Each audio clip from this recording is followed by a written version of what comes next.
So you just got to Act 2, or perhaps you're already deep in it, and you want to know what's the best build.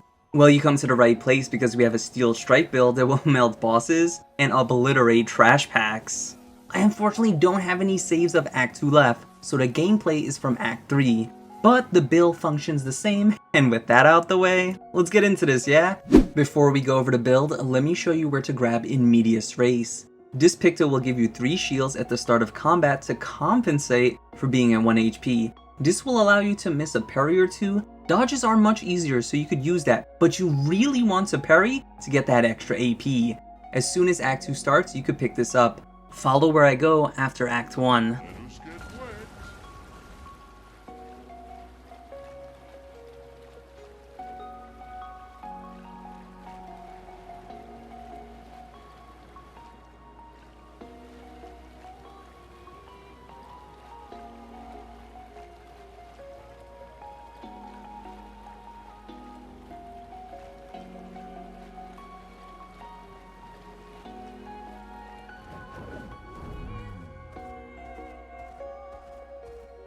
You will find yourself at Dark Shores. This will most likely have danger on it, but that's okay. You want to go to the back and get the enemy's attention.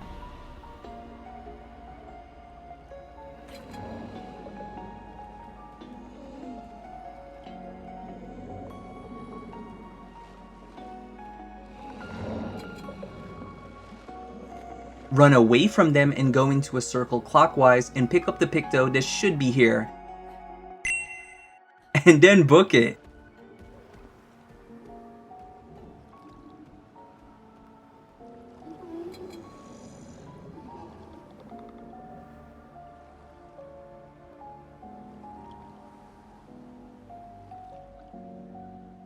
Okay, now onto the party members. We'll first start off with the main damage dealer. The new party member you get starting in Act 2 is the best bar none with my build because we'll be hitting damage cap each hit. So all these high damage modifiers mean nothing to us until Act 3. This is why you want Steel Strike because it hits 13 times. If you allocate your points into Verso, then reallocate them and go straight for this skill. Now obviously you won't have access to this right away, so our second best attack will be Berserk Slash. Yes, it only hits 3 times, but it'll hit damage cap even with the starting D rank versus your other skills. His best weapon is Duelisso. The main effect is level 4, giving us another turn after our base attack. Use whatever you have until you acquire this. As for Lumina's, we'll want Death's Door. The hold build wouldn't be possible without this. This is 50% more damage you can't get anywhere else for the price of 90% of your health? Sounds like a good trade-off, especially if you dodge and parry your attacks. Combo attack. This will allow us to get an extra hit with our base attack. Since we'll be doing one base attack each turn to take advantage of our weapon, this makes perfect sense. This also gives back another AP since we'll be hitting twice now. Confident Fighter. This will give us enough damage to hit damage cap, but we can't heal. Good thing we weren't planning on using any heals to begin with. If you don't have this yet, then use anything to increase your damage, like Glass Cannon, Immaculate, Shield Affinity, Inverted Affinity, or Teamwork. Critical Burn. This will increase our critical hit chance when hitting a burned target. Critical Moment. This will give us another 50% critical hit chance if we're 30% or lower on our HP. This will already be achieved. Energizing Parry. This will give us another AP back when we parry. This means multiple hits will fuel us back to 9 AP in no time. I highly recommend you learn how to parry if you shy away from it. Energizing Turn. This gives us another AP each turn. This is a massive game changer when you acquire this. You will now get 2 AP per turn. Consider using Energizing Attack 1 and 2 to replicate the combo I'll go over in how this build works section. In Medias Res was already covered at the start of this video. It'll keep us healthy in case we make a mistake. Marking Shot for when you get excess AP and you need to dump some. This will give us a 20% chance to apply Mark on our free aim shot. Rewarding Mark to synergize with Marking Shot. This will give us 2 AP for hitting a marked target. Our main support is Sciel. She has a skill no one else gets in the game in the form of Intervention. respec your points and get this ASAP. This gives an ally a turn right away with 4 AP. It's technically 5 because you get +1 AP at the start of your turn minimum. This will allow us to speed up the Steel Strike combo since it takes 2 turns to pull off. Later on you want to get all set when you have more skill points. This will give us 3 buffs at once. Powerful and Rush being the only 2 we care about. Powerful gives us a 25% damage boost, while Rush gives us 33% more speed. For weapons, there's nothing that accentuates this build, so use whatever, but not Ramazan. This will heal Verso, ruining the effects of Death's Door and Critical Moment Lumina effects.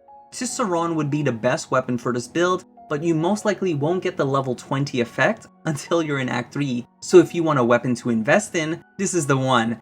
As for Luminas, we're going to want slightly different ones to fulfill our support role. Auto Rush, so we could get this combo flowing. The 33% speed will help achieve this. There's 2 ways to play a support role when you can advance a party member in a turn-based game. One is to go before them and bring them up, or go right after them and then bring them back. We're going for the former since it's much easier to achieve without the speed tuning shenanigans.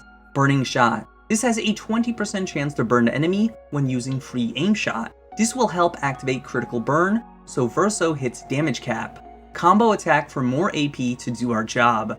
Critical burn to help dish out some damage. Energizing attack 2 so we have AP to use intervention. Energizing jump to get back AP for jump attacks. Energizing parry to get more AP back. Energizing turn for an additional AP at the start of each turn. Immediate ray to keep her safe. Marking shots and rewarding mark make a return to spend excess AP and get resource in return. Perilous parry for even more AP. Weakness gain for when fighting enemies that have an elemental weakness. Swap your weapons for even more free AP. Our final member will be Monoco. He supports the team better than Mael or Lune. His best weapon for this build is Figaro. You won't have access to this until later, so consider using Bolaro as a good substitute at level 10. Every time you use a skill correlating with the mass, you give your allies 1 AP. Nusaro is another decent option as it'll move the wheel whenever you parry. This can be good or bad because you may have ended your turn on an ideal mask and you want to use that next turn, or maybe this move makes you start on an ideal turn. It's RNG, but there's 3 masks you want to land on, making it 60% good versus 40% bad. As for skills, you'll have to go and acquire these, but these are the ones I use to enhance this build. Galette Fury. This is the cheapest balanced mask attack to move the wheel without eating up too much AP while giving mark on the enemy. The main reason we're using Monoco is because of Poutier energy. This will give Verso, Sciel, and himself 4 AP if used on a caster mask. Notice how the wording says to all allies when other skills say other allies. This means this skill pays for itself while benefiting the other 2 party members. Abyss Win. This gives us another turn and only costs 2 AP? If you use it on an agile mask, then it's free! Absolutely insane. Rocher Hammer can break our enemies and is here as a heavy mass spender to get that wheel rolling. If our other allies have enough AP, then you can use Troubadour Trumpet on the caster mask to give them 2 buffs. I've only ever gotten Rush, Powerful, and Shell. It doesn't seem to apply the other buffs. Now if your allies already have enough AP and they're buffed up, then Diminuor Thunder's here to move the caster mask while preserving our AP at only 2 costs. It also deals a very good break damage. As for Luminous, we'll want a mixture of Verso and Ciel's at Death's Door so we could play the support and sub DPS role. Augmented aim, since the best version of this build will have us using free aim shot a lot. Auto Rush so we could support quicker. Burning shots to apply burn so critical burn can be active. Critical Moment for that juicy 50% increased critical hit chance. Double Mark. This allows Mark to stay on the target for 1 extra turn. Energizing Jump to get back AP whenever a fight has jump attacks. Energizing Parry to get an extra AP per parry. Energizing Turn for 1 more AP per turn. This goes great with Abyss Wind. Blast Cannon to hit damage cap. Immediate Race to keep him safe.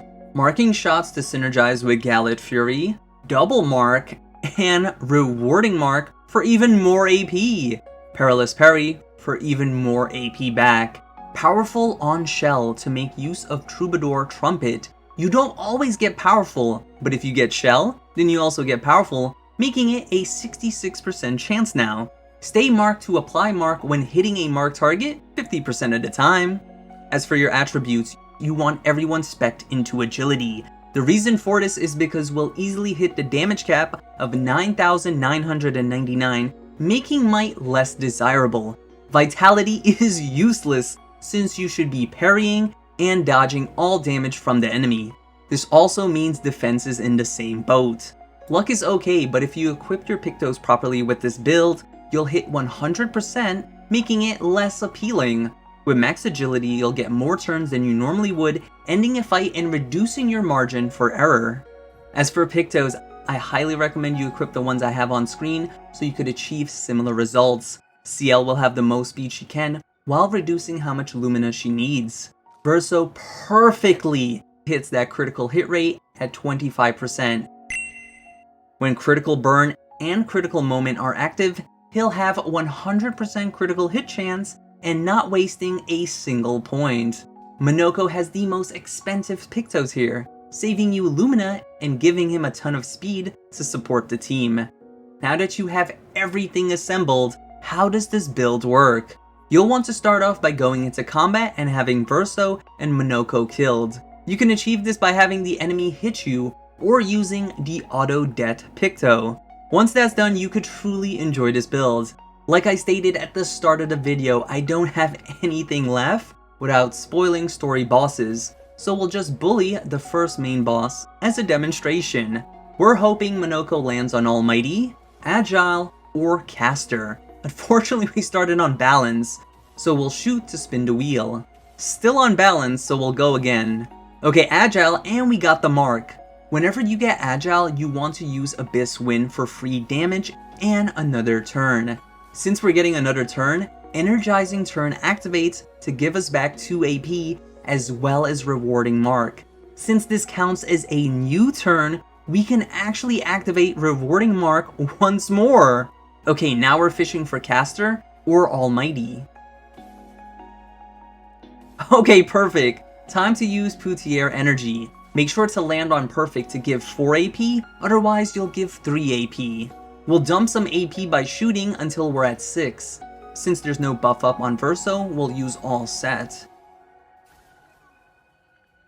Parrying the enemy attack is much preferred, as it will fuel our allies back AP, so we could keep our engine running without having to slow down to do base attacks. Since we're at 9 AP and we know we'll get another turn, you want to dump until 5 AP. This also builds up our perfection, so we're not at D rank.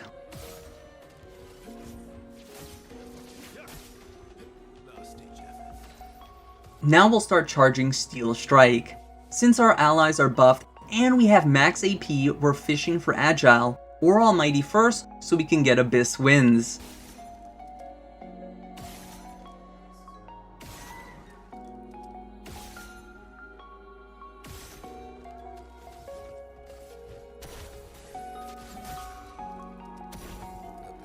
Since the enemy can be broken, we're fishing for Heavy to enhance our Rocher hammering.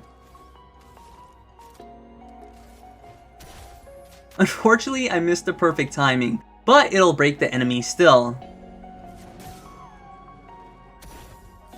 Time to intervention Verso since he's ready to let it rip.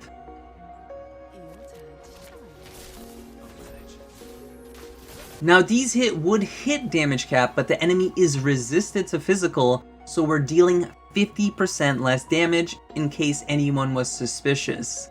Hopefully you found this video helpful, and if you have any unanswered questions, then ask down below. And if you enjoyed this video, consider checking out this one right here. Until the next video, I'll see ya.